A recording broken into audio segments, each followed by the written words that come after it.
क्या हाल है आप सबके। कल आपका नीट एंट्रेंस एग्जाम है 5 मई 2024 2 बजे से 5:20 तक। हमने आपने मेडू हब पर बहुत मेहनत करी है इस एग्जाम के लिए। अब कल जो है वो दिन आ गया है जब हमें हमारी मेहनत का फल मिलने वाला है। थोड़ी सी एंग्जाइटी बहुत ही स्वाभाविक है। आपको थोड़ी एंग्जाइटी है, थोड़ी घबराहट है, ये बहुत स्वाभाविक है। आफ्टर ऑल एक आप एग्जाम देने जा रहे हैं और थोड़ी बहुत एंग्जाइटी एक्चुअली होनी भी चाहिए, क्योंकि इससे आपका जो कार्य करने की क्षमता है वो भी बढ़ती है, आपका जो एकाग्रता भी बढ़ती है। लेकिन ज़रूरत से ज़्यादा एंग्जाइटी खराब होती है। थोड़ी बहुत है, बिल्कुल स्वाभाविक है, होने दीजिए। सबसे पहले एक काम ये करते हैं कि अपना पर्सपेक्टिव ठीक करते हैं। अपना नज़रिया ठीक करते हैं। आज मेरा आपसे बात करने का एक बहुत बड़े वजह ये है। तो एंग्जाइटी कम करने के लिए नज़रिया ठीक करने का मतलब क्या है? हमने बहुत मेहनत करी है, कोई वजह नहीं है रिजल्ट नहीं आएगा।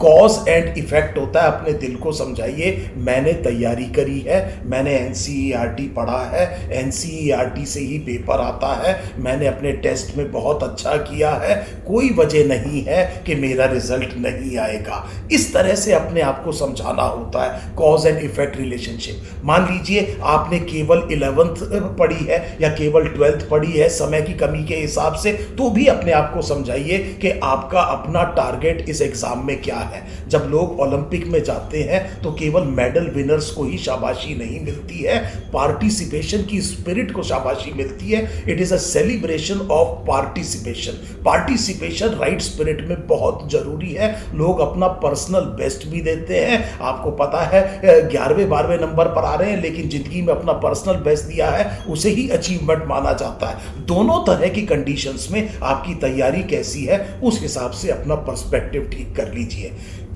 एक और इंपॉर्टेंट बात यह है कि कल जो भी चीजें चाहिए वो आज इकट्ठी कर लीजिए। आप क्या पहन के जाएंगे, कौन सी चप्पल है, कौन सी टी शर्ट है, कौन से ट्राउजर है, वो सब चीजें आज इकट्ठी कर लीजिए। पेन पेंसिल जो भी चीज रिक्वायरमेंट है, पानी की बोतल जो भी चीज है उसे आज रख लीजिए, कल के लिए मत छोड़िए। इससे कल को अगर वो चीजें नहीं मिली तो बिना बात के क्लटर और बिना बात के केओस क्रिएट होगा। पहले तो वो इकट्ठा कर लीजिए, एडमिट कार्ड वगैरह सारी चीजें उसे आज करना है। तीसरी चौथी इंपॉर्टेंट चीज ये है कि बहुत शानदार नींद लेनी है आज। कम से कम 7 घंटे की नींद बहुत जरूरी है। Please do not compromise on sleep. सुबह टाइम से उठिए, दिन की शुरुआत बहुत अच्छी करिए, बहुत अपनी मन पसंद का नाश्ता कीजिए। गाना सुनना पसंद है, 10 मिनट 15 मिनट किसी से बात करना पसंद है।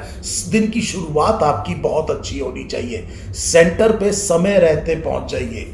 टेक टाइम पे ही आपने बिल्कुल थोड़ा सा टाइम पहले आपने कहाँ पहुंचना है सेंटर पे। मैं बिल्कुल सेंटर के गेट पे नहीं पहुंच रहा हूं, उसकी विसिनिटी में पहुंच जाइए। Give your self time. आखिरी मिनट की एंग्जाइटी ठीक नहीं है। लास्ट में क्रैमिंग बिल्कुल मत करिए। जिस टाइम एग्जाम शुरू हो जाए उस टाइम पर सारा अपना फोकस उस 200 क्वेश्चन पे ले आइए। बहुत जरूरी है पहले से 200वें क्वेश्चन तक पहुंचना। बीच में कोई भी क्वेश्चन अटक रहा है छोड़ करके आगे बढ़िए, उसे बाद के लिए छोड़ दीजिए।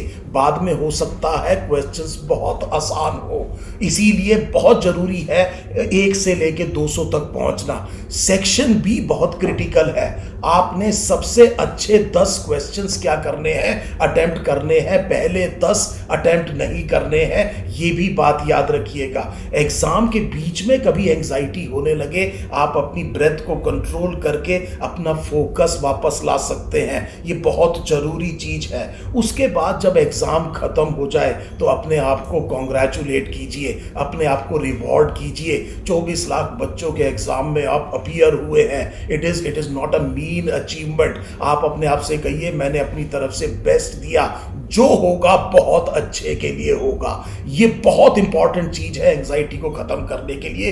बार बार अपने दिल से कहिए जो भी होगा बहुत अच्छे के लिए होगा। मैं आपको दावे से ये कह सकता हूं, ये बात बिल्कुल ठीक है। जब आप पेपर दे करके आ जाएंगे तब देखा जाएगा क्या हुआ क्या नहीं हुआ। अभी वो टाइम नहीं है। ना तो मैं इस टाइम पे पास्ट की किसी रिग्रेट में जाऊंगा, ना फ्यूचर की किसी एंग्जाइटी को पालूंगा। मुझे रहना है प्रेजेंट में। जो होगा बहुत अच्छे के लिए होगा।